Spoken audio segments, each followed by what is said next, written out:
Oklahoma fans love college football, but we love celebrating it even more. This season, find your tailgate home through Tailgate Connect. Tailgate Connect gives you access to the best tailgates in the nation. By connecting with a Tailgate Connect host, you get to join the tailgate complete with food, drinks, games, and friends. Tailgate Connect is your affordable, hassle-free, all-inclusive option to create game day memories that will stay with you long after the final whistle. Don't forget to take advantage of Tailgate Connect when you hit the road to cheer on your Sooners at away games. All you have to do, Terry, is go to www.tailgateconnect.com to learn more and sign up for an OU tailgate. Now be sure to put OU Sooner Fan Podcast in the referral box.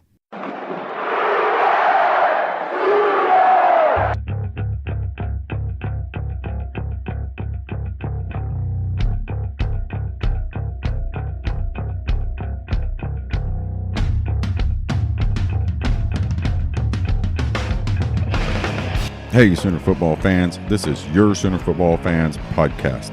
Stop what you're doing right now, whatever app you're listening to, hit the subscribe button, don't ever miss an episode. This is part 2 of our season kickoff podcast. We have on these podcasts Cullen Clark from Big 12 Country, Ryan Lewis from the Football Brainiacs, Blinkin Riley, George Stoia from OU Daily, BennyandBuzz.com. We have Rob Jennings on from there, Erik Gee from Locked On Sooners, Jason Young from TFB, and Tyler Palmateer, filling you in with everything you can expect from the Sooners. Sooner Football Fans is not affiliated with the University of Oklahoma, but we do have eligibility left. Boomer. All right, Sooner fans, next up on our kickoff. I almost called it a kickoff classic, Rob. Good Lord. Our kickoff podcast, season kickoff. We have Erik Gee. And he threw a curveball at me when we just got him on the phone. I got to get what all he's doing now. He's on Locked On. He has the Locked On Thunder podcast. Just started the Locked On Sooners podcast, and he's with also with 1340 The Game. Erik, thanks a lot for coming on with us, man. It's an honor to have you on.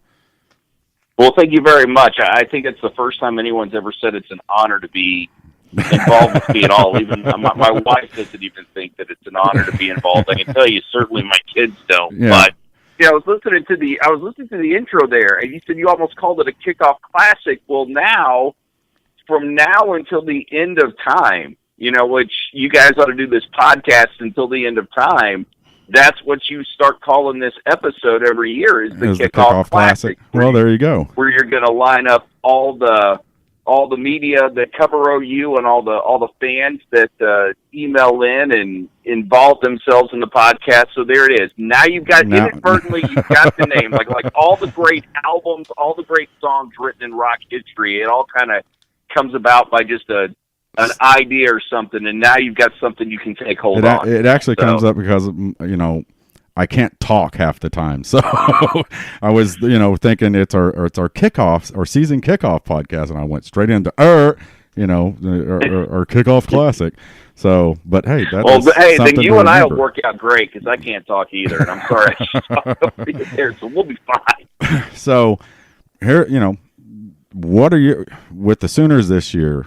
What are your expectations? What do you think's going to happen, offensive, defensive, or what's going on? What do you think's going to happen this year? I think offensively, you're not going to notice much of a difference. Well, I say that you're not going to notice much of a difference. I have a hard time imagining under Blinkin Riley that this offense ever slows down. I think adding a more athletic quarterback to the mix and Kyler Murray is certainly going to help things. The receiving corps seems to be in really good shape. You've got a great running back at Rodney Anderson. The offensive line, once they name Creed Humphrey center, which I fully expect that to happen tomorrow, once all that gets shored up, I think offensively they'll be able to score on anybody in the country any given night, and OU will it'll just go along the way that it does. When it comes to the defense, though, that's the whole multi-million-dollar question is whether or not, and Mike Stoops is going to kill my father one of these days because apparently Mike Stoops can't line up. My dad's been following OU for he goes back to the end of the Wilkinson, first Oh, of the yeah. Gomer Jones era. Yeah. Not even the John Blake era OU Sooners gave my dad an aneurysm. The way that Mike Stoops gives my dad an aneurysm when he cannot get that defense lined up right to stop the run. We've heard, here's the thing with the defense. We've heard all this before. There's talent. There's depth. Right. Guys are moving positions. We think we've got guys in better place. We have a freshman, and Blinkin Riley Heil, Buki, as everyone calls him, who's supposed to be great and can play right now, but you got to show it to me. You got to prove it to me. And the lasting impression that I have of this defense, whether you've had guys playing on it or not, is you gave up 54 points to a Georgia team you had no business giving up 54 points on. And while the offense is going to be good, and I think the special teams, there's a few return guys in there that are certainly going to light things up and be exciting to watch, I still don't know if this OU defense can consistently stop teams week in, week out. And unfortunately, we're not going to know that until probably the Texas game. Will probably be when we really know for sure whether or not OU's defense is going to be consistent. And until that time, it almost feels that you just have to reserve judgment and, in a sense, hang on for dear life. You can be confident, but I'd like to say I'm confident, but I'm extremely skeptical right now of the OU defense until they can put together a string of 6 or so games where I kind of feel like teams can't run or throw on them. Right. Makes sense. Well, and I'm sure you agree. What Rob and I have said throughout the podcast is what we did last year. In most instances, we outscored people. We didn't beat them. We outscored them, and there is a difference.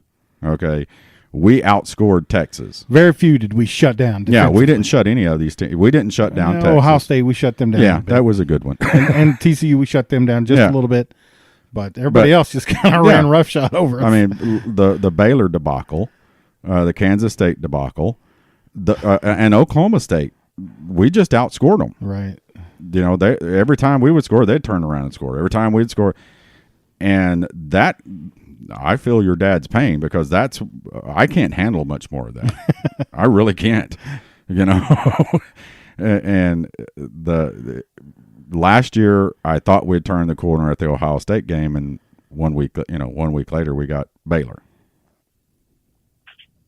Well, and it's almost. When I think about the OU defense, the first question I have to ask is every recruiting service wrong?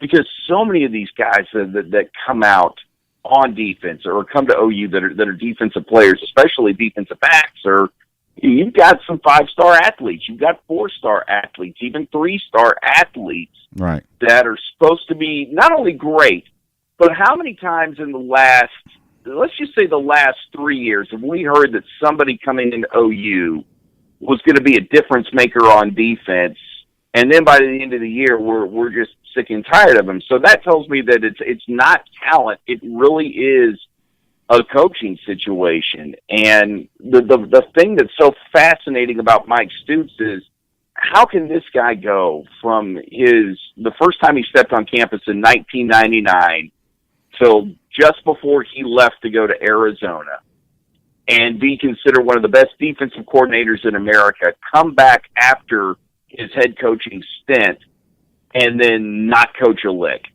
Something somewhere lost in translation, and you can talk about the Big 12 offenses all you want. Mike Stoops has had more than ample time to adjust to the way that the Big 12 offense is going to run. And it's not going and it's not going to change anytime soon, because as long as high schools run this offense, because it's an easy offense to run for kids, it's easy for them to pick up on, you can develop kids a lot quicker in this offense, then these are the type of players you're going to recruit offensively. These are the type of players that will be coming into the conference. I don't understand now why not only OU, but so many of the other defenses around the Big 12 just have not caught up to what the offenses are doing. It's completely baffling. Well, TCU has they just haven't caught up with Oklahoma yet. But TCU, yeah, it's the one team that they can't beat. Yeah, but I mean TCU is a top 20 rated defense year in and year out, and they play the same teams we do. That always pisses me off when they say the Big 12 can't play defense. Well, TCU can. So what's the difference? I've always felt like I kind of lay some of the blame on Bob with this defense, and I'll explain why. I've talked about it before on the podcast. Is I think him and Mike had a brainstorm of a defensive set and the defensive type of players that they could put together to stop a Big 12 offense, and it didn't work. They were smaller linemen. Look at Oboe, Stryker, all of them that went, going to the NFL, they said, man, they got great speed, they're great pass rushers, but they're a little undersized. We had smaller guys quicker. It didn't work, especially didn't work when we lined up against Clemson in the Orange Bowl and just got drove in the second half because we weren't big enough and strong enough. And I think Lincoln is changing that, because you see Michael Thompson, Redmond, all these guys that they're bringing in that are much bigger and much stronger. I just think it was a philosophy that they had that they came up with to stop the Big 12 offenses, and it didn't work. What do you think about that? Yeah, I think it's actually that's a very astute observation, and it was the sort of pick your poison. OU was recruiting guys that could beat teams that could predominantly run, and it was teams that were outside the conference. And by the same token, you saw that you weren't going to get the types of players that OU was going to get if you were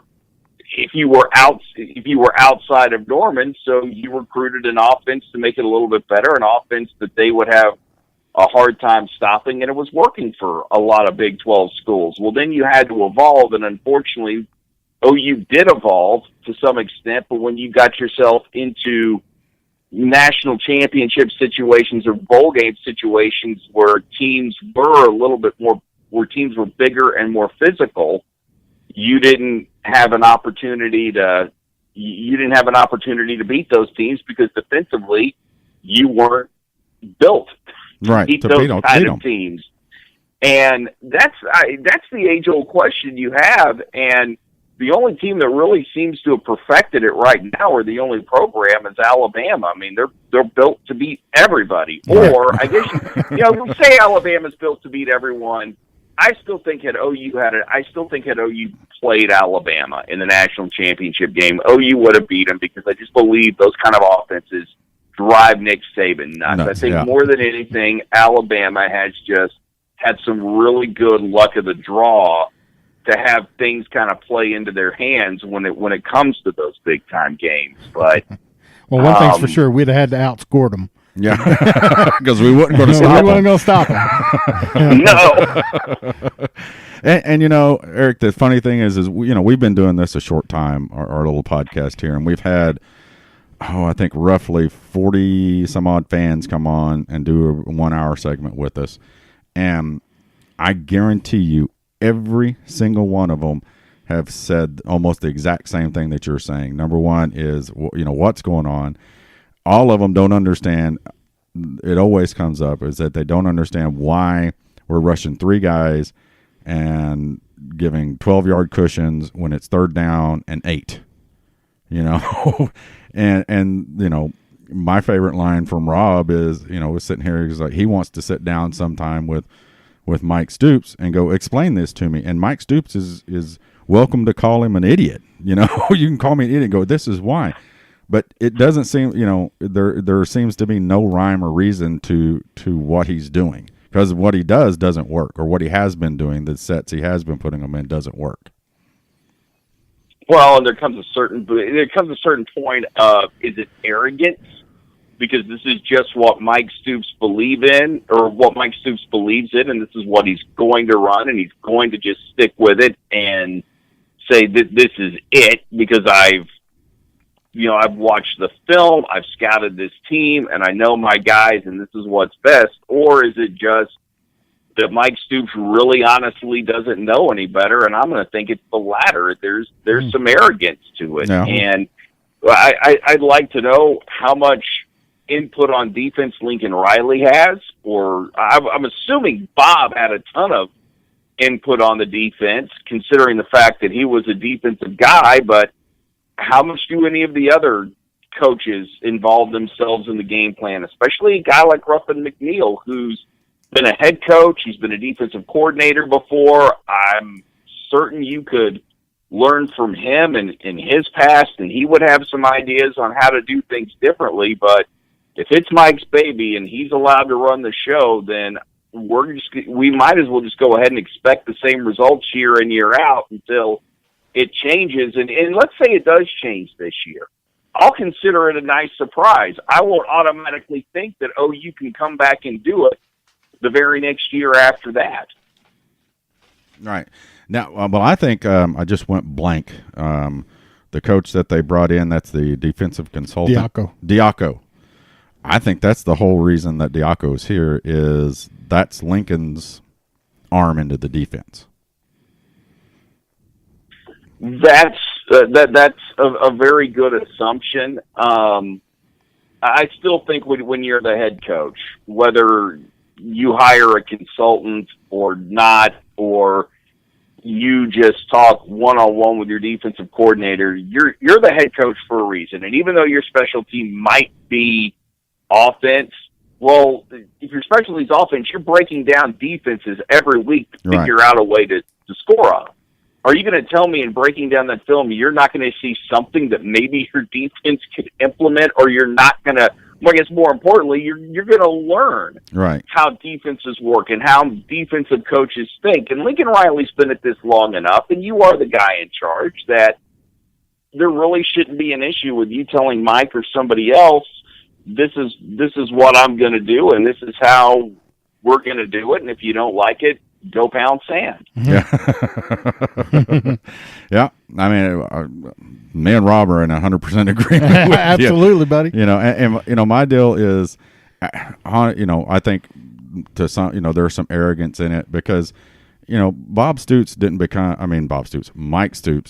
a bad defensive coordinator overnight. You know what I mean? There's something there, like you said, at one time, before he took the OU job, came back, this second time, Urban Meyer had offered him the job, so, for the Ohio State, he was considered still at that time one of the best defensive minds, schemers or whatever. I just think that there's gonna, the defense is going to have to improve on what I mean, and change. We got to start having stronger defenses. Or something, there's got to be something happen because we're not Texas Tech. I cannot. And we don't want to be Texas Tech. and your dad and I cannot handle games like what we've had the last 2 and 3 years. I can't do it anymore. Well, and what gets me is just it's the same.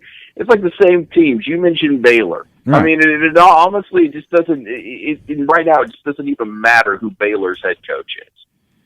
They're going to figure out a way to score on OU. Right. OU's going to figure out a way to shut down TCU. For some reason, they can shut down TCU. They could shut down Ohio State last year.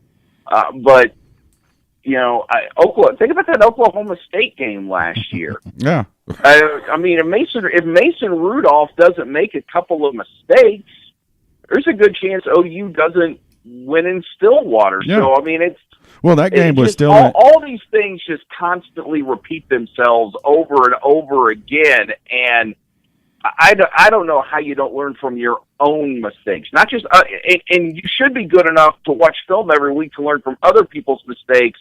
You're not doing that, but you're also not learning from your own mistakes. We could spend hours on this defense, come up with absolutely no answers, and unfortunately, we're all just going to be much more frustrated. Yeah. So, what are your expectations this year? Does Oklahoma do we four-peat in the Big 12 title, and are we back in the hunt in the playoffs? It's hard for me to see that not being the situation. The question is who are they going to play in that Big 12 championship game? And I think you could throw a dart right now and have pretty good accuracy picking. I know a lot of people are on TCU right now. They're having a change in quarterback. West Virginia looks pretty good. I'm not ruling out Oklahoma State, even with all their changes. I think Gundy's got that program going in a certain direction, kind of like OU, where every year the offense is going to be good. It's just a matter of defensively, can they be good enough to shut down people? And they just changed defensive coordinators. I mean, when does Herman get Texas going? I think OU ultimately, right now, they're easily the most stable program in the Big 12. They should be the most talented program in the Big 12. There's no reason why they shouldn't be in that game, and I think ultimately they end up beating TCU for a second straight year. I do expect OU to go to the college football playoff. Maybe if they were in the Big 10 or in the Southeastern Conference, this would be a rebuild year, or I guess more or less a reset year, right, for OU while they put some things in place. But they have the advantage of being in the Big 12, where they're just better than everybody else, and it should be a clear path to the college football playoff. And I'm kind of hoping that Lincoln doesn't suffer from Bob disease and can figure out a way to get past the landmines that seem to lay in OU's path every single year. We're all hoping that. We're all hoping that same thing. It's been 18 years. It's time. So, but hey, Erik, we really appreciate you taking the time out to join us. It's been a lot of fun. A lot of great insights as always, and commentary that you always have. Love it. And again, we'll just touch base. You got Locked On Thunder podcast, Locked On Sooners podcast started last week. Is that what you said? Yes. Okay, and then on 1340 The Game. When can we catch you on that? Every Saturday morning, Randy Renner and I are going to be doing a 30-minute college football pregame show. Well, first half will be OU, so that'll be pretty much kind of my segment. Randy being the OSU guy. We don't care. He'll take the second half, and then the third half will be completely dedicated to the Big 12. But Randy's a good guy, and I'm not. Look, I fall into. I'll just tell you straight up. I fall into a weird category because I've been doing this for so long, and I know a lot of people at both schools. I just cannot bring myself to hate OSU. Now, Texas, yeah. All day long we can talk about Texas. Fortunately or unfortunately, I know enough people in Stillwater where it's like, both schools can be good until they meet. Yeah, no, I say, me and Rob will hate Oklahoma State for you. So there's plenty of hate to go around. Yeah, there's plenty. We have a lot of it in us for them. So we got you covered in that. But once again, Erik, hey man, we appreciate it, and you're welcome on here anytime. Okay, anytime, brother. Well, thank you very much. I appreciate you guys having me on, and we may have to switch it out one time, and I may need to get you guys on Locked On Sooners, and we'll just, I don't know, I think it'd be a fun podcast, and we just talked about some of our favorite memories growing up as OU fans and favorite players and stuff like that. So we can do that. That's anytime. Always an episode down the road. I'd love to have you guys on to talk about that. Well, hey, we would love to, so we look forward to it. So, Rob, first off, I'm glad that Erik came on with us. It was a great segment. I always loved his stuff on the radio. Going to have to check him out on the on his new station and his podcast. But absolutely, voiced everything that a lot of fans have voiced throughout the year. Well, this year on the podcast. It just proves that even the guys that get paid to do it can see the same things that we see. Right. So. I mean, I really respect those people that's their living. That's what they do. Right. And I think he's one of those guys.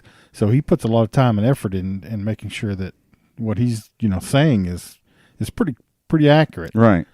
And I mean, I know it was kind of, tongue in cheek, but what he said, even the Blake errors didn't put him in, put his dad into stroke mode the way this does. and he's right, because we know we have the talent. His dad, and his dad, he told us, his dad was a coach and everything. But you sit here and you watch. We got this talent. We're out here with elite level talent, and you're just, you're letting this happen to you. Well, and he sees the same thing that we see when it's it's 3rd and 8, and our corners are 12 yards off the ball. Right. And oboe or striker, they're not blitzing. They're dropping back into coverage, Right. which is Into not the their flat. strong suit. Right. And then they're picking up that first down, and then the next play they're going over the top for 81 yards and a touchdown.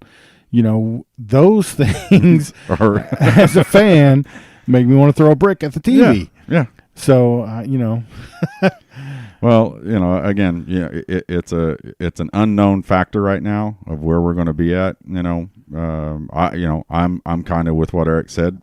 Texas, by that game, I'll be, I might be willing to drink the Kool-Aid. If we're seeing the same things that we've seen, we'll see it immediately.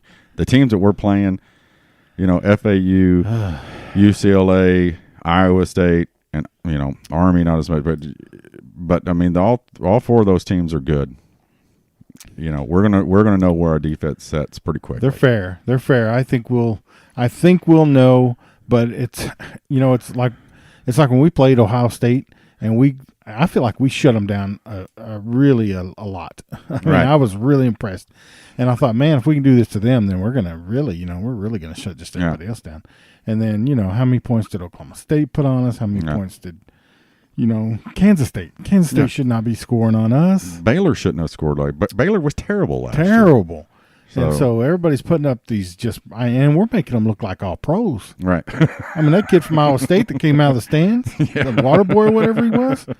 I mean, I'm surprised he didn't get a pro contract just based on that game. Just on that, yeah. So, all right, well, we're going to move on. You ready to move on to the next one? Let's go. All right.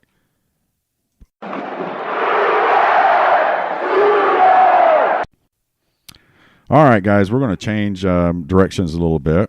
Now we're going to cover the entire Big 12 conference. Okay, so we've got Cullen Clark. He's from Big 12 Country. They're on Twitter at Big 12 Country, and they also do podcasts.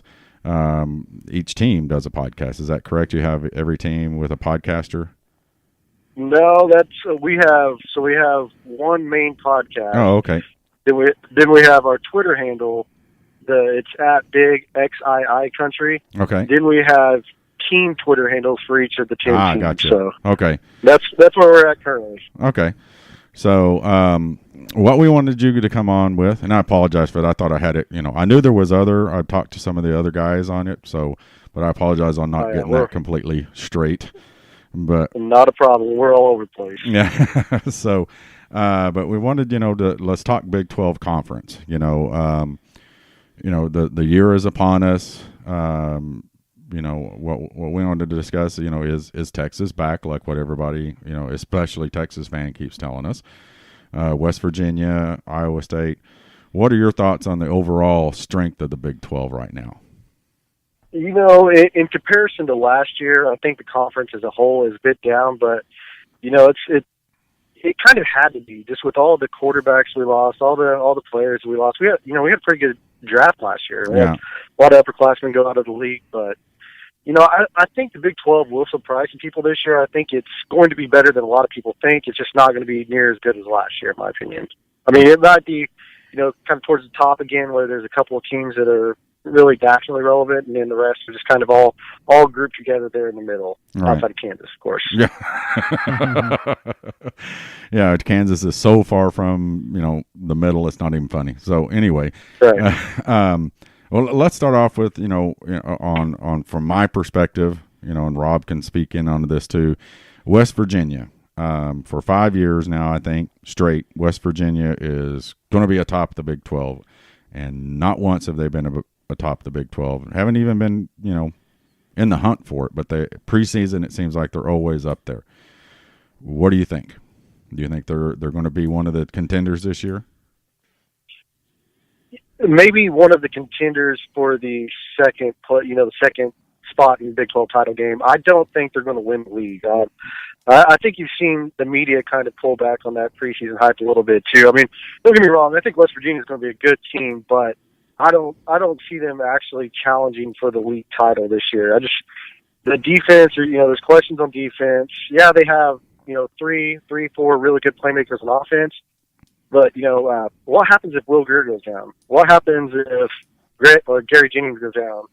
There's not enough depth overall for me to really view them as a serious contender this year. Okay. See, he thinks like you and I do, Rob. He certainly does. Listen, if Will Grier's running for his life, he's not getting passes downfield. Yeah. So, that's been my whole contention all along with West Virginia. It's just that they're always talked about, and they've yet to produce. So, I think we're going to have more of the same. Halfway through the season, you're going to realize they're out of the picture and move on. I just think that's going to be the same thing this year. To me, they're very similar this season to what Oklahoma State was coming into the last season.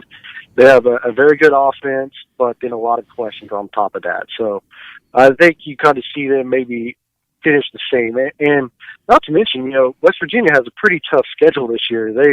I believe they have 2 Power 5 opponents in the non-conference, and then, of course, they have to run the gauntlet that's a Big 12 with the 9 conference games. So it's going to be tough for them to really exceed expectations, I guess, or even really meet expectations. Right.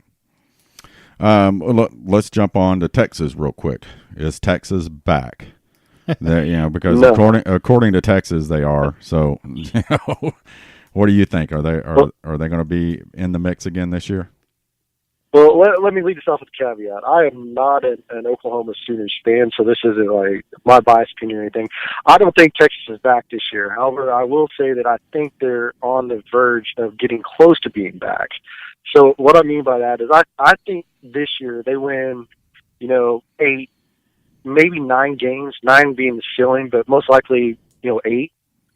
I think, and I do see them actually being in contention for that second spot because I don't think there's really a true second team that's going to separate themselves from the pack. Now, I don't mean that at the end of the year they're in contention for it, but during the season I do see them vying for that second spot. But to answer your question, no, Texas is not back this season. Yeah, I think it's going to be a while. We were talking just a little bit earlier on the podcast that it's just the water ain't right down in Austin right now. You know what I mean? It just seems weird. I mean, maybe it's just me being a Sooner fan. It just doesn't seem like everything is clicking, like what they think it should be. Yeah, it's definitely a weird situation down there, especially with the reports that Tom Herman was the second coach down there with Zach Smith in Miami with the Ohio State incident going on. Right. So it's definitely weird. I just think, they're obviously they've always had talent. They just haven't been able to put it together on the field. It really feels like they're obviously it's always been a quarterback too. So I guess we're kind of treading the same water, but they're closer than they've been, in my opinion. Yeah. They're still not back. Agreed. So let's TCU. Let's jump on the TCU wagon here. Horned Frogs. Okay. Personally, my thoughts are that's the team to beat. I mean, as far as an Oklahoma fan, I think the Horned Frogs are. Gary Patterson knows what he's doing. They're never going to be an offensive juggernaut, but they're going to play defense good enough to beat people. What are your thoughts on TCU? It seems like we share a lot of the same opinions. Because actually, our preseason rankings, I have TCU second in the conference playing Oklahoma in the Big 12 title game. Yeah. So I agree with you. I do have some questions on offense this year, obviously, with the, Kenny Hill moved on, which, could end up being a blessing for the Horned Frogs. But Sean Robertson, I have a lot of question marks with him. He in the limited playing time he had last year, didn't really impress me with his accuracy. He's obviously athletic, but being a Big 12 quarterback, there's a lot more that goes into it than being athletic. Right. As far as the remainder of the offense, they have great skill players. The wide receiver core is deep. I'm a huge fan of Darius Anderson, the running back for TCU. I think he could be one of the guys to kind of challenge to be in that upper echelon, top 3 in the Big 12 as far as running backs are concerned. And you know what you're going to get with Gary Patterson, the defense. That defense is going to be good. Now, they did lose Blacklock, so that hurts the defensive line, but that defensive line is still going to be really good this year. So I just think as a team to challenge Oklahoma, I agree with you. I think it's TCU this year. Okay. What about the dark horse of the conference? Somebody that could jump in there and surprise us or surprise the entire conference. That's a good question because last year was obviously Iowa State. Right. And there's a lot of people thinking Iowa State, they're going to be good again, but we've been saying this for a couple of, really all of our podcasts this season, that Iowa State could actually be a better team this year and actually lose more games. Yeah. It's You're just, right. which That's is for weird sure. to say, but, I guess a dark horse would be Kansas State. Yeah. You've heard a lot of people saying this is going to be a Kansas State type year, which I don't personally agree with. I don't think they're going to exceed expectations, like continue for the Big 12. But if I had to pick one, I think that's a team that I would label as a dark horse. There's a big group in the middle of the pack in the Big 12, and so it's hard to pick just one. Yeah, a good solid. I call them solid teams. They're not Yeah. great. They're just good solid teams. Mine, and maybe it's not a dark horse, because of what they did last year. But mine's Iowa State. I think they're for real. I mean, they. Oh, I agree. Being a Sooner fan, I watched the Iowa State Texas game and watched Texas barely beat them, and I thought, oh my God, that's so funny. Well, guess what happened? They come in and beat the Sooners. Then they beat TCU. I mean, they're the only team that beat both. The two contenders for the title. So didn't the water boy graduate? I mean, who's going to be quarterback? Yeah, the middle linebacker that played quarterback for them against us. Yeah.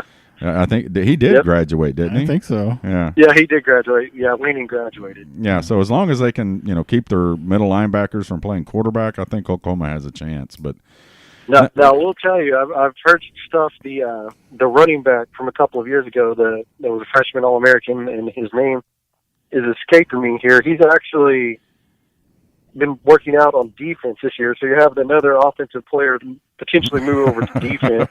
And let's see here, Mike Warren. Oh, okay. Mike Warren's been getting the reps over at safety this year, so maybe this year's Joel Lanning. Yeah. But hey, Rob, who's your dark horse? So I don't know that this is necessarily a dark horse because, I mean, you can never count them out. But if the defense last year was good enough for Texas to compete in most games. Now, yeah, they got beat by Maryland, and we all know that they got beat by Kansas. Yeah. Of course, that was 2 years ago, but I still like bringing that up. But the defense, if it's as good as it was last year, and we think that it will be, now that they were getting some things figured out at the quarterback spot, because Erlinger I think he's a pretty salty little quarterback. So that being said, with the talent that they do have down there, if Herman can stop kissing them and put them all in the right spots, they're going to be pretty good. Yeah. They should be at least. So I don't know that that's a dark horse, but I feel like they're going to do a little bit better than a lot of people are giving them credit for. Yeah. So you've got Kansas State, Cullen. I've got I just went blank on who I had. TCU. Rob has Texas, which really aren't dark horses. They're good. They're like you just said. They're just good, solid teams in the middle of it that could step up. Yeah. Yeah. So, then the $1 million question is who wins the Big 12? Does Oklahoma four-peat, and does the winner of the Big 12 get into the playoffs this year? So I'm on the record all over the place saying Oklahoma is going to win the Big 12 this year. I do believe that. They have a lot of talent coming back. They have questions, yeah, but so does everybody else, and they probably have fewer than the others. So I do think Oklahoma goes ahead and four-peats, like you said, this year. As far as getting into the playoff, I'm not so sure that this is a year that we do. I think that Oklahoma, they may end up having 2 losses. Now, who those are going to be to, I'm not sure. Yeah. It just seems like this could be one of those years where they're good, but just not quite good enough, and the conference as a whole being down doesn't help as well. Right. So I think that we're on the outside looking in this year. I could totally be wrong, but that's kind of where I'm at this point. I mean, I don't think I don't think you're off base. I mean, because we've talked about it in the past that the last undefeated national champion was 2012, Florida State. It's hard to go undefeated. I don't care what conference you're in. But I think the Big 12 has the stigma that ticks me off, that we don't play defense, and I agree with what, Blinkin Riley has said and several other coaches have said, is it's not that we don't play defense. We just got really, really good offenses in the Big 12. But that stigma, if the committee and or ESPN, which I'm kind of think that ESPN has their foot in the door in that committee room sometimes. If they had their ruthers, they would leave a Big 12 team out before they would leave any other team out. Yeah. Yeah, that's really what worries me about this year. Now, if Oklahoma is sitting there at 11-1, they're definitely going to have a punching chance getting in. I just don't see anybody going undefeated in the league this year. Yeah. So it just seems like this could be a year where one of those other teams, like you're saying, I don't think there's, like last year going into the season, there was a huge gap between Oklahoma and the second team. This year, that gap has shrunk. There's still a pretty big gap, but it's there. And I think they have a chance to get knocked off a couple of times this season. And I just don't see the Big 12 as a conference having the clout to get a 2-loss team in like maybe the SEC does. Yeah. Unfortunately. Yeah. Well, the SEC, if it's Alabama, they could have 3 losses, and they're still going to open the damn door for them. I could see 2 SEC teams, Wisconsin and Washington. Yeah. I mean, it just, they're going to put Alabama in there, as many times as they can. Sure they are. And whether you disagree with it or not, I mean, honestly, they've earned it. I mean, the reputation.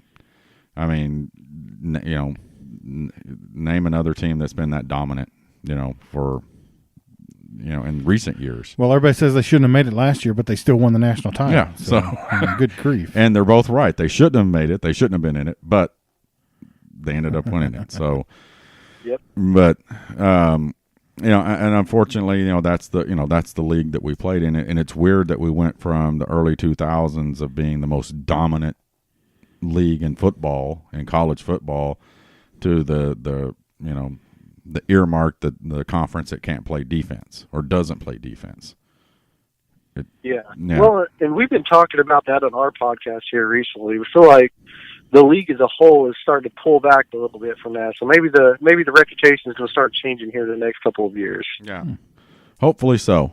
But, well, Cullen, hey, man, we really appreciate you taking the time out to visit with us. And, again, tell everybody how they can connect up with you on Twitter and the podcast. Sure, yeah. You can catch us on our podcast. We're actually just wrapped up our season preview. We had a Bedlam show. So we had Red Dirt Sport off of Twitter. He's pretty well known by the Oklahoma fans, I'm sure. And then we had a guy from Pistol Firing blog, the OSU blog, that came on and talked to OSU. We're about to move into our regular season coverage coming this week. So we'll start with our week 1 preview on Wednesday. Then we have a wrap-up that we record on Sunday every week. So we're going into that. You can find us on iTunes, SoundCloud, Google Play, just basically about anywhere you can find a podcast will be on there. As far as where to follow us, you can follow us on Twitter at BIGXII Country. It's a little bit different. We don't have the 1-2 in there. And you can follow me personally at Cullen, that's CULLEN _B12C. All right. Well, everybody go check them out. And Cullen, again, we appreciate you taking the time. A lot of fun, man. Thanks, guys. I appreciate you having me. All right. We'll talk later. All right. Thanks. So, what do you think about what Cullen said? 2 losses? Yeah, he's not really a fan. So yeah. I think, no offense to him, but, he's not going to be as optimistic right. As we are, because we are fans. So, I get that. Yeah. But who are we going to lose to? Yeah, I know. I don't see, unless we beat ourselves, no one in the Big 12 is really going to beat us. Outside of, I think, Texas Christian could. Right. But we kind of have their number. So, really, I don't see anybody in the Big 12 beating us. If we beat ourselves, that's a different story altogether. But I don't see 2 losses. Yeah, honestly, from a non-fan perspective, I can see what he's saying because, we've talked about it before, Rob, that, last year we were, that we didn't, but we were, very close to losing 5 games last year. Very close. Very close. So, I could see, and a lot of people, today, on the podcast, it said, that was the Baker factor. Baker won, some of those games for us. Sure he did. And how much of that factor is going to come in, or how much of that is going to be needed to win some games this year? Well, let's just start calling him Mr. Explosive because, Kyler's going to. Kyler, I think he's gonna impress some people Yeah. now. Is he gonna do it a different way than Baker did? I think so. I think so too. So it's like in that Tennessee game. You remember when Baker was scrambling around and we're like, oh God, there's nowhere for him to go, and all of a sudden he just took a step backwards and threw it right over into the end zone and it was a touchdown. I don't know that we're necessarily going to see that kind of play, but I think we're going to see Kyler dancing around and scooting in there himself or something. Yeah, instead of dumping it off to the guy in the back of the end zone, he's fast enough to get through that gap on the edge. And maybe we're selling him short. Yeah. He may throw it on a dime. He may. So yeah, but all right, well, we're going to get on to our last one. We've saved the best for last, I think. So we're going to enjoy this one too.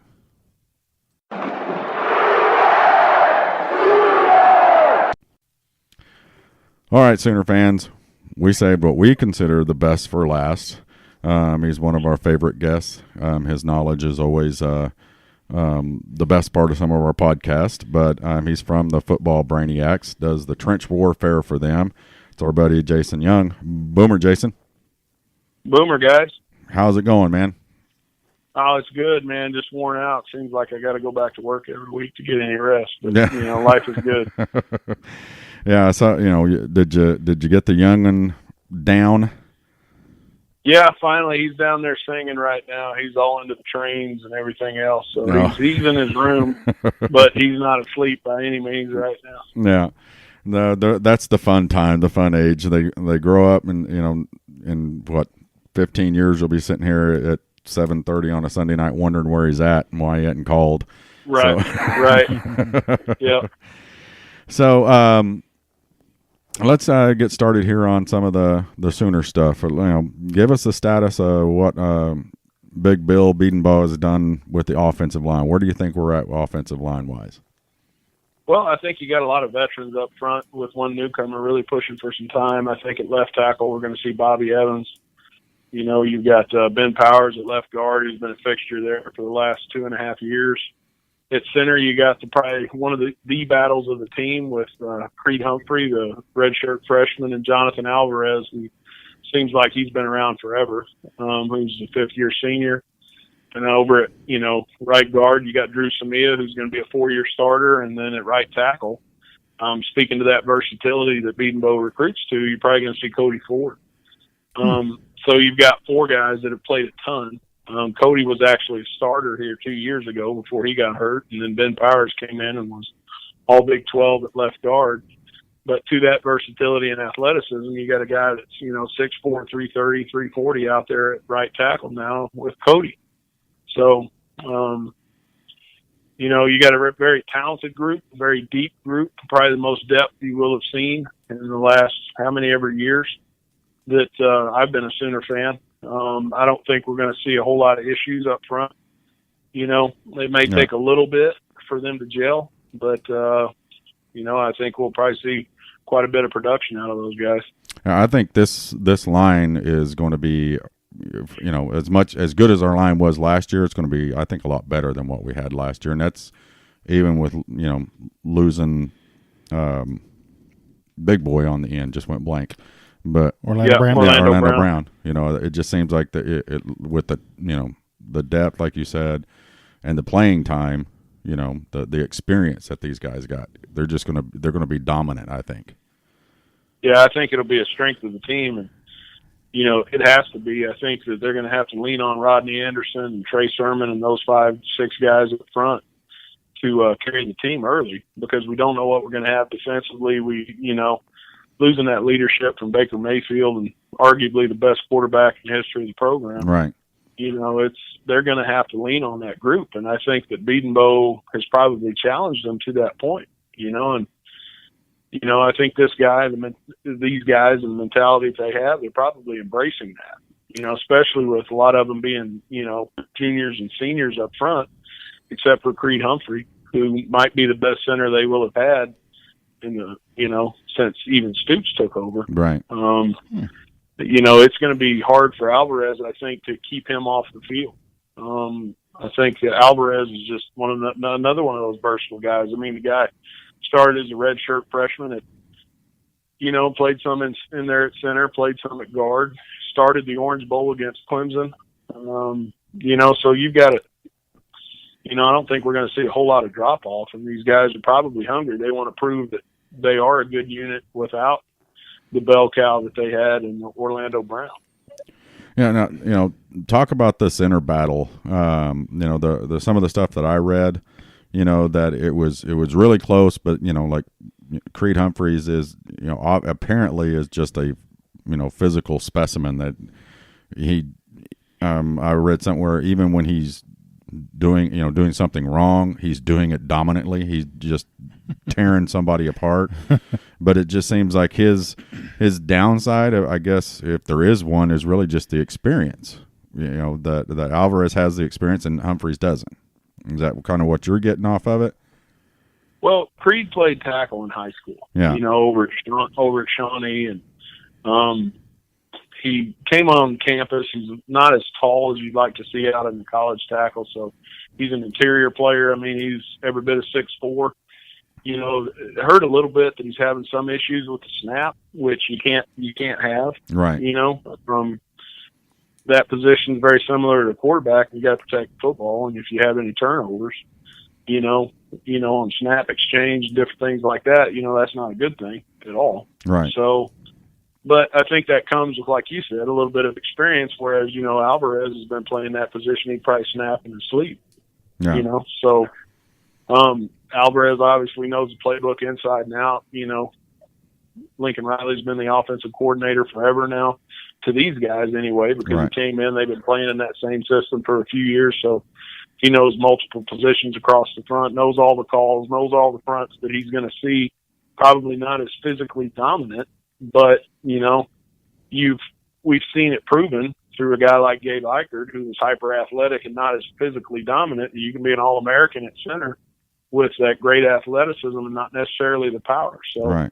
And I mean, you got a couple of beasts going right and left from you, and Samia and Powers. So, you'd like to see that beast in there, but you'd also like to see a guy that can get the snap and make all the right calls and keep people healthy. Yeah. And, this is the type of, conversations I like to have. It's about, what I call, the meat and gravy of the game, which is the offensive line and defensive lines, because all, for the most part, and rightfully so, we've heard the quarterback battle, Mm-hmm. With Kyler and Austin, and it's always been kind of creeping in there, and I've been paying attention to it, the center battle.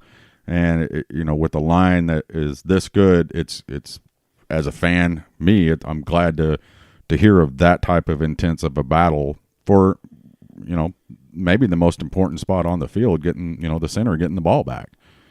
Right. So it's good to hear that there's battles other than at the quarterback. You know what I mean? Right. So. Well, and that's what, Beatonbow's done, is that he's recruited so much talent. And I think I said it on you guys' show before and on the website that, he's going to put the best 5 guys on the field that make the best unit. Right. And, case in point, you got Cody Ford, who was playing left guard, and now he's out playing right tackle.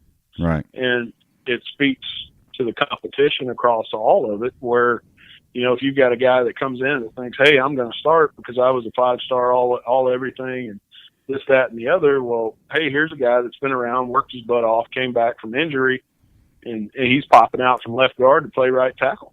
So just because you're, Army All-American doesn't mean you're going to be the guy getting the call. Right. So, yeah. So let's flip to the other side of the ball, to the defensive line. I think in my mind and a lot of Sooner fans' mind, it's a worry. Well, the defense period is a worrisome thing, but the coach speak. What's been coming out of camp is that they're stronger, more dominant, more aggressive. What do we got to look forward to with who and what are we looking forward to with the defensive line? Well, I think the biggest thing that is coming into the defense is you got Bob Diaco. Now, he's not an on-the-field coach, but he's definitely a guy that's got a respected voice. He was the head coach for Connecticut. He was the defensive coordinator for Notre Dame. He gave the Sooners fits way back when we played them in the game of the whatever it was. They came into Norman and beat us a few years back. The guy plays a very similar style of Mike Stoops is, but he's also a little bit more aggressive. And I think he's somebody that, is going to be able to speak up in there and probably get Mike's attention a little bit more. Yeah.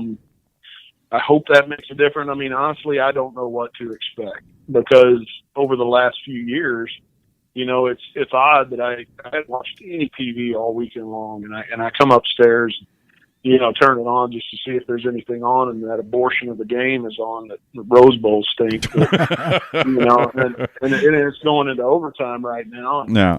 You see it, you watch it, and it's painful. I mean, I've been holding the remote trying to flip it back and forth, and it's like, you don't want to watch it, but you look at how close these guys were, and you take the emotion out of it, and you see, there's some little things they could do differently, and you hear all about the talent that Ronnie Perkins is bringing in to the team, and you hear about Neville Gallimore now playing down at the nose, playing faster, playing quicker, very similar to Creed Humphrey, not played a lot in the middle, so maybe he's going to actually finally turn it loose for him.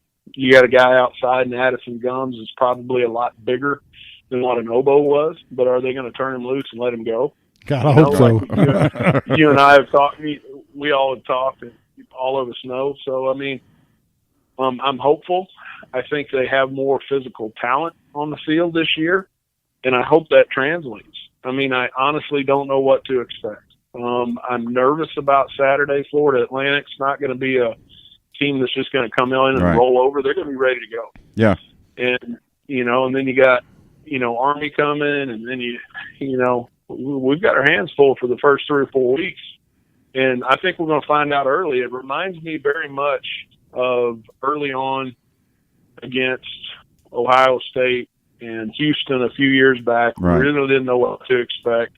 You had some guys offensively that we thought we were pretty good with, and then you come in and you lose 2 out of 3 right off the bat, and, everybody's calling for jobs. So I don't know. I really don't know what to expect. I'm hopeful. I think they got a lot of guys that are hungry. I've said it before on here that I think it's way more about attitude than it is aptitude. And I'm hoping that we'll see a little bit tighter coverage. I'm hoping that they turn some of these defensive linemen loose and let them use their quickness. And I hope they get their stuff together, because there's, this game that I'm watching here should have been a blowout. It really should. Yeah, it should have been over at halftime. It should have been. It all but was. Same story. Second half. We had a fan on a couple of weeks ago that was talking about at halftime he was at the game. At halftime, his dad didn't get to go to a game, but his dad was out on the road, and he called his dad and was like, are you watching this? And then they were so excited they started making their plans at halftime to go to the national championship game. And then he said it was just ripped his heart out. That Derek Morton's his name. He said it was just like that game was won at halftime, and then it just the defense threw the egg out there, and the offense too, the third quarter. But yeah, that was a tough one. But I mean, I'm like you. I think Rob is kind of the same way. It's you just don't know. We don't know anything about this defense. I think our offense, and I think most Sooner fans are just overly confident in our offense. And I don't know if it's the offense or if it's Lincoln Riley. I think to a degree we're probably just a little spoiled. Yeah, a little bit. We're used to a lot of production. Yeah, and I think there are a lot of pieces offensively that luckily for Kyler Murray, Austin Kendall, whoever runs out there, depending on how much success one or the other has. Right. You do have CeeDee Lamb, you do have Hollywood Brown, you got Rodney Anderson, you have Trey Sermon, you got Grant Calcaterra, you got all these weapons offensively and a great offensive line. So, if this was Alabama, you could lean on that defense because nobody even knows their quarterback's name for the last 10 years, and they keep winning. Right. So, I think there's just, Baker Mayfield's number one pick in the draft. You can't not expect some fall off. Right. I hope I'm wrong, because I was thinking about it today. You look at Tennessee. way back when Peyton Manning was the best quarterback in program history, and he leaves, and they're like, oh, my God, what are they going to do? And what do they do the very next year? They win the national championship with T. Martin. Right.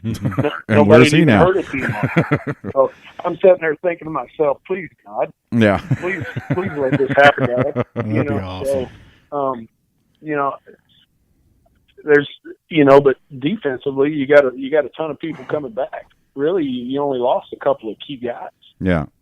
So we'll see if they get better, because you hear all offseason about Kenneth Murray spending a lot of time in the film room because there are 3 or 4 plays there that cost us 28 points, 35 points in that game that he's just a gap off. If he's not a gap off, then they shut those plays down and it's a blowout. Yeah. So, and it's apparent, Tyler Palmateer from the transcript said he's the real deal. He's kind of the anger, I guess, or the serious side of the football. Right. And and it's from the stuff I've read and seen, he took that Rose Bowl personally. I mean, it seems like, the whole story out there, he's watched it 100 times.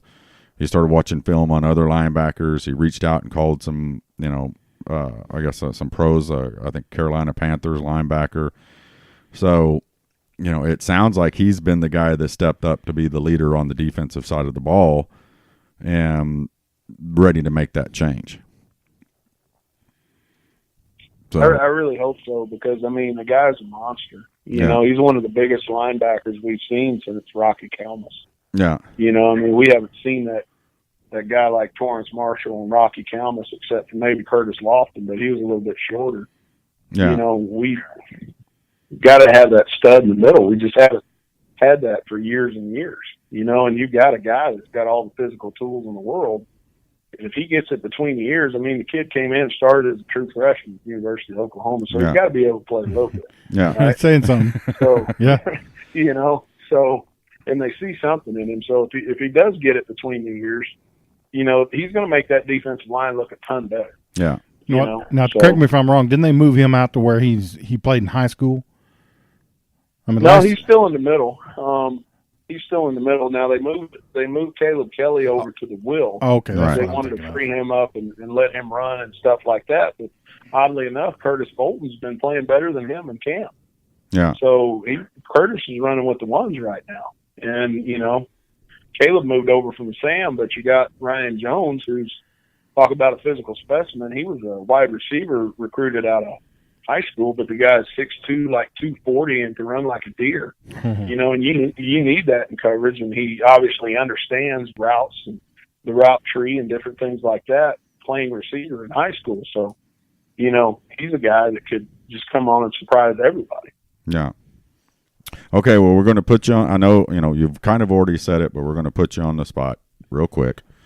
Okay, in closing. So, does Oklahoma win their 4th straight Big 12 title? I think they do. I don't know if they're going to go undefeated in non-conference play. And I don't know. You look at the different teams across the conference. Other than West Virginia, you don't have this stellar quarterback play. You don't have the quarterback up at Oklahoma State. He graduated. I think they figure it out week 4, week 5. But like I said before, I think I said it on you guys' show, that Army scares the hell out of me. Yeah. Florida Atlantic scares me to death too. And UCLA, they're going to come in and try to run a track meet. So yeah.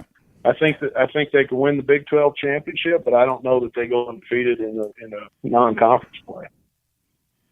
Yeah, and who would have thought you would have said that 3 years ago when you looked at this, right. non-conference schedule, Right. Obviously, look, the Florida Atlantic, that was the Lane Kiffin effect is in for that, because when we scheduled this game, he wasn't there. So, right.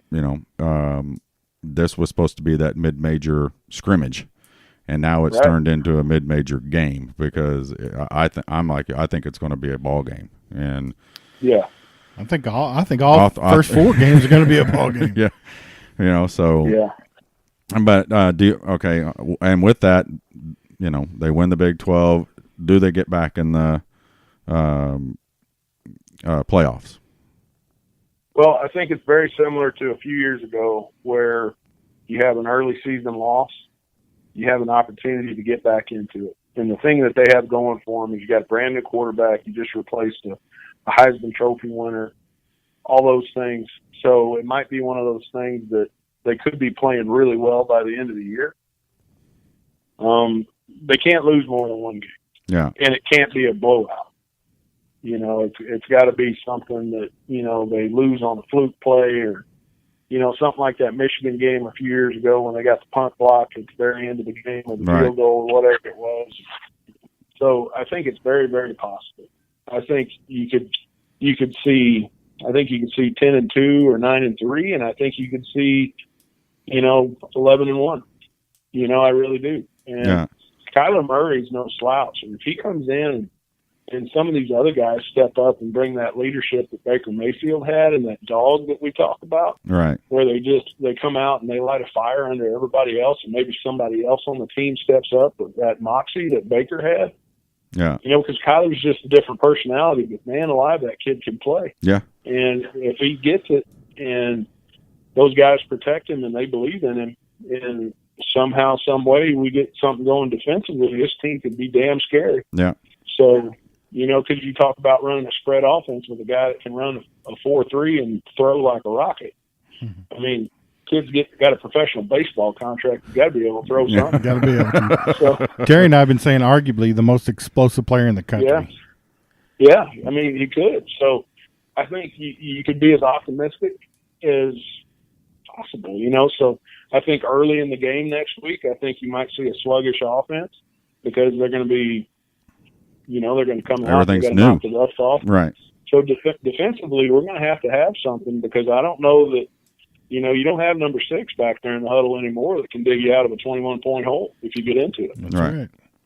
Yeah. So, well, thanks a lot for bringing us down now. Now we're all worried. I'm worried now more, Jason, than I was before. Thanks a lot. Well, I'm probably the wrong guy because I'm not allowed. My friends don't allow me to go to important Oklahoma games. And after the Rose Bowl last year, I was at the Boise State game. Oh my God!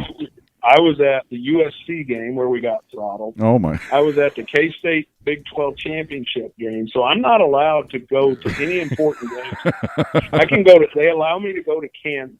That's the only games I'm allowed to. Yeah, because if we lose to Kansas, that's that's a sign of the apocalypse, and we're all we all don't have very long. So yeah, you just stay home and we'll tweet you. Right. So, and after the Rose Bowl last year, they're talking about not even allowing me to watch the game. So I'm a little pessimistic when it comes to these guys because I don't want to have my heart broken, but it's I feel you. Woe is me, right? When you go 12-2 every year. Yeah. Well, hey, Jason, we appreciate you joining us again for our kickoff special podcast, and we look forward to any time you want. You're welcome on. Everybody loves listening to your breakdowns of the line, and especially me and Rob, but the fans do too. We always get feedbacks. That you need to get him on more, and I'm like, well, I know he's willing and we're willing, sure. And so, but we sure appreciate you doing this one for us. And again, absolutely, you guys, are you going to be doing the stuff during the season again? With the breaking down the plays. Yep, I'll be doing the Brainiacs. trench warfare this year, and I'll actually be in Norman for a few games this year too. We may have something cooking that we talk about here on the site in a few weeks. So okay. Well, we look forward to that. I look forward to the trench warfare on there. But again, we appreciate you joining us, and we'll talk to you again soon. All right, thanks, guys. I love talking football with Jason. He's great, isn't he? Just matter of fact, a line grunge, dirt eating. Trenches is where it's at. He understands it. He knows how to talk about it. Didn't give us a whole bunch of warm fuzzies. Yeah, I know. About I'm a little bit depressed now. I mean, but you know what? That's kind of how I feel. You know what? We said it earlier, cautiously optimistic, whatever I want to call it. I mean, I'm scared, No, I understand it. I mean, it depends on how that team reacts to the changes that they've been through. Yeah. If they come out like a well-oiled machine on offense, we won't have anything to worry about Right. because the defense will at least be as good as it was last year. Yeah. And if it's any better, then we're going to roll some teams, Right. I think. Yeah. Okay, so we've been asking everybody. It's time for our predictions, Rob, as far as the season goes. Does Oklahoma four-peat? Yeah, I think they do. I think they got enough talent, and of course they got, I think, arguably the best offensive coordinator in the nation. Yeah. Arguably the most explosive player in the nation. Right. So somehow, some way, they figure out how to move the ball effectively, and I think probably it will on most people. Yeah. And then defensively, I think we're just going to be better. I can't explain why. I know we lost some people, but we've got some people in positions that were really hurting last year when we've got another year of experience. I just think that the offense may not be quite as good, but I think the defense is going to be quite a bit better. Yeah. And so those two things put together, I think we definitely get to the 4 in a row Big 12 championship. What about the playoffs? So if we go undefeated, then yes, playoffs. So if we lose one, it depends on where we lose it. I don't know that we can lose to we lost to Iowa State last year. Yeah. We made it. I don't know. Let's just say late in the year, if we lose to an Oklahoma State team that has 5 or 6 losses, I don't know that we can come back from that because I feel like that they're looking for a reason to cut us out of the whole shebang anyway. Yeah.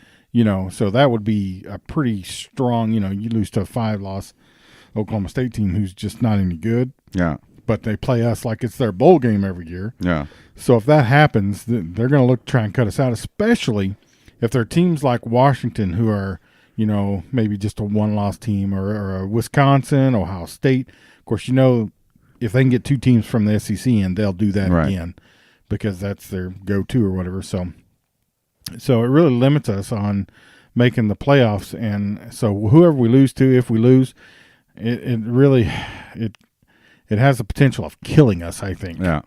So, well, I'm with you. I think without a doubt. Well, I don't want to say without a doubt, but I think we win the Big 12. I agree with what Tyler Palmateer, even Jason. A lot of people said. I don't know if we can go undefeated, and it's going to be because it's so hard to go undefeated right now. In college football, it is going to be when we lose. But I'm like you. If there's a reason for them to keep a Big 12 team out, they're looking for it. yeah. Whether it's Oklahoma, TCU, or Texas, they're looking for a reason because the perception of they don't play defense. Right. If we go undefeated, we're in. There's no way they're keeping an undefeated Oklahoma out of the playoffs. If we have one loss. If we have one loss, I think depending on who and when and where, and like what Jason said, is if it's early enough, like when we played Clemson in the Orange Bowl, we dominated from the Texas loss on. Mm-hmm. I mean, it wasn't even close, not a single game. That's what we're going to have to do if we lose a game. If we lose 2, which some people have said it's possible and it could happen, we're done. We're not going to get into the playoffs. We can win the Big 12. We'll go to the Tostitos Fiesta Bowl or something. Yeah. But it lays on the defense. We all agree. The burden of this team's success lays on the defense. And we don't know where their confidence level is at. Yeah. I mean, they lost a bunch of people. You lose Baker Mayfield, you lose Orlando Brown, some of that. So we don't really know where their head's at. How much do they believe in themselves? Because we know how far that goes. Yeah. So if they have some letdowns, let's just say, God forbid, we lose the Florida Atlantic game, can they recover mentally from that? From that, yeah. And I'm not sure they can. Yeah, but and turn right around and play a UCLA. Yeah. And then turn right around and have to go to Iowa State and so on. So it's going to be a fun season.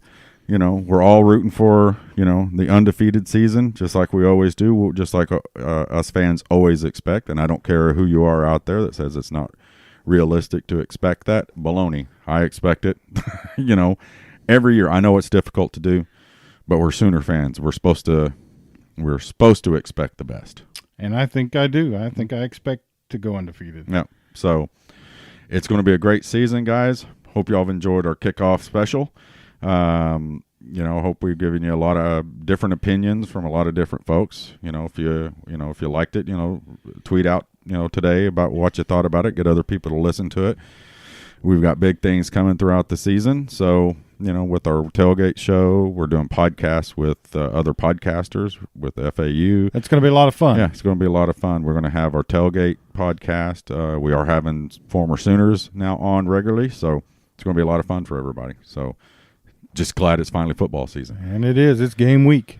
All right. Well, guys, we will see you on Saturdays. Boomer up. Boomer Terry. Thanks for listening to the Sooner Football Fans Podcast. Hit the subscribe button right now on whatever app you're listening to download every episode as they come out. Check us out on Twitter and Facebook and on YouTube. Boomer Sooner.